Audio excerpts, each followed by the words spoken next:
Nos tomamos un minuto para pensar. Yo no necesito Dios. El Nuevo Testamento de la Biblia, la palabra de Dios, a través de Mateo, Marcos, Lucas y Juan, después viene hecho de los apóstoles, la historia de la primitiva iglesia, y la primer carta que Pablo le escribe es a los romanos, porque tanto Grecia como Roma fueron los imperios en hacer que todos los demás pueblos imiten sus costumbres, sus leyes, a su forma de gobernar y a sus costumbres respecto a creencias. Los dos pueblos, Grecia y Roma, apostaron a la idolatría masiva, pero también al desenfreno. Fueron pueblos muy conquistadores, sobre todo Roma, y es allí donde el apóstol Pablo envía su carta. Romanos 1:18, porque la ira de Dios, lo que a Dios le desagrada, se revela desde el cielo contra toda forma de vivir perversa, contra toda impiedad e injusticia de los hombres que detienen con injusticia la propia verdad de Dios. Porque lo que de Dios se conoce le es conocido, le es manifiesto, porque las cosas invisibles de Él, su eterno poder, su divinidad, se hacen claramente visibles desde la creación del mundo, siendo entendidas por medio de las cosas hechas, pues habiendo conocido a Dios, no le glorificaron como a Dios, ni le dieron gracias, sino que, nos creemos la divina creación yo, sino que se envanecieron en sus razonamientos y su necio corazón fue oscurecido, fue entenebrecido. Y ahora en el versículo que sigue, 2 veces la palabra necio, profesando ser sabios. Claro, la sabiduría de los griegos. ¿Quién puede negar? Sócrates, Platón, y ni que hablar de Roma con su senado. Y agrega Pablo, profesando ser sabios, se hicieron necios. Y eso es la forma de expresión que Dios le da al Salmo 14. Dice el necio, en su corazón no hay Dios. Jehová miró desde los cielos sobre los hijos de los hombres para ver si había algún entendido que buscara a Dios. No hay quien haga lo bueno, no hay ni siquiera uno. ¿Cómo era Roma?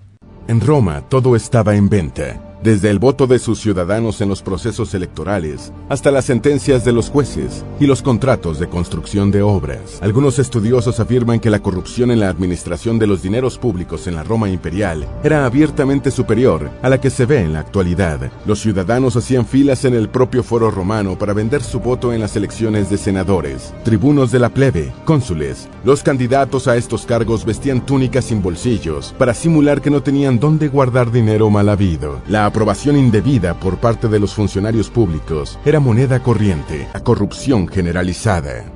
Pero Pablo agrega la parte más fuerte de la corrupción del Imperio Romano y de Grecia. No solamente que yo no necesito Dios, ignoro que hay un creador, no existe, lo niego, sino que quiero ser libre de hacer lo que se me da la gana, vale todo. Yo soy mi Dios. Entonces Pablo escribe lo siguiente, profesando ser sabios, se hicieron necios, cambiaron la gloria del Dios incorruptible por imágenes, por hombres, por aves, por cuadrúpedos, por lo cual también Dios los entregó a la inmundicia en la concupiscencia de sus corazones, deseo desenfrenado hacia lo sexual y a lo material, de modo que deshonraron entre sí sus propios cuerpos. Vale todo. No me vengan con doctrinas cristianas judaicas del no toques, no mires, no hagas, ya que cambiaron la verdad de Dios por la mentira, honrando y dando culto a las criaturas antes que al Creador. Entonces Dios los entregó a pasiones vergonzosas, pues aún sus mujeres cambiaron el uso natural por el que es contra naturaleza. De igual modo, también los hombres, dejando el uso natural de la mujer, se desenfrenaron en su lascivia unos con otros, cometiendo hechos vergonzosos, hombres con hombres, y recibiendo en sí sí mismos la retribución debida a su extravío. Y como ellos no aprobaron tener en cuenta a Dios, Dios los entregó a una mente reprobada, descalificada, para hacer cosas que no convienen. Quienes, habiendo entendido el juicio de Dios, que los que practican tales cosas son dignos de muerte, no solo las hacen, sino que también se complacen, se alegran con los otros que las practican.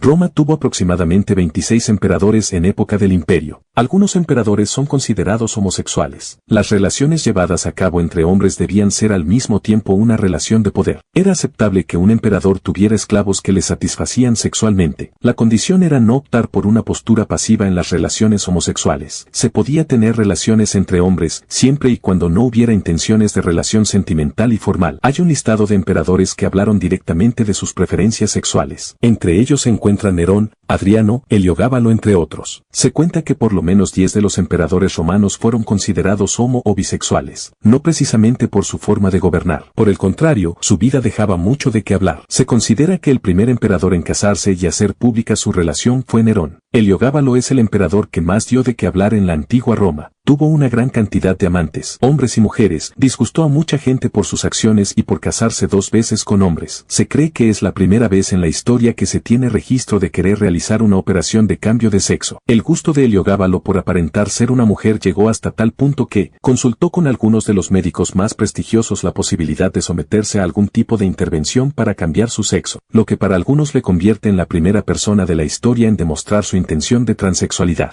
¡Hasta la próxima!